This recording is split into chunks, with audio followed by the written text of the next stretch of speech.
వ్యాకరణాన్ని అనుసరించి సందులు రెండు రకములు.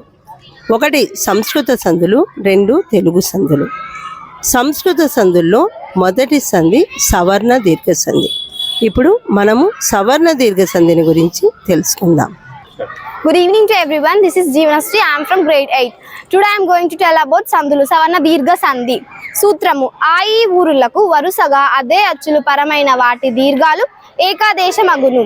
ఉదాహరణకు విద్యార్థి, విద్యా ప్లస్ అర్థి. దేవాలయము, దేవా ప్లస్ ఆలయము. మునీశ్వరుడు, ముని ప్లస్ ఈశ్వరుడు. మునీంద్రుడు, ముని ప్లస్ ఇంద్రుడు. పితృణము, పితృ ప్లస్ రుణము. మహాపద, మహా ప్లస్ ఆపద. ఏకాదేశము, రెండు అచ్చులకు బదులుగా ఒక అచ్చు వచ్చుట. సవర్ణములు అనగా సమానమైన వర్ణములు. సవర్ణ దీర్ఘ సంధిలో ఆ ఈ ఊరులు తీసుకున్నప్పుడు ఆకు ఆలు సవర్ణములు, ఈకి ఈలు సవర్ణములు, ఊకు ఊలు సవర్ణములు, రూకు రూలు సవర్ణములు. సవర్ణము అనగా సమానమైన వర్ణము అని అర్థం చేసుకోవాలి. Everyone, this is Ajman Anjum from 8th grade.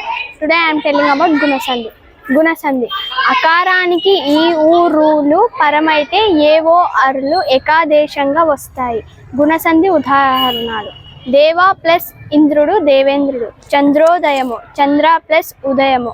పరమేశ్వరుడు, పరమా ప్లస్ ఈశ్వరుడు. సప్తర్షులు, సప్త ప్లస్ ఋషులు. ఏ ఆ ప్లస్ ఈ, ఓ ఆ ప్లస్ ఓ. అర్ ఆ ప్లస్ రు. ఏ ఓ అర్లను గుణములు అంటారు. Good morning to one and all. My name is Samiksha. I am from grade 8. Today I am saying about వృద్ధి సంధి సూత్రము.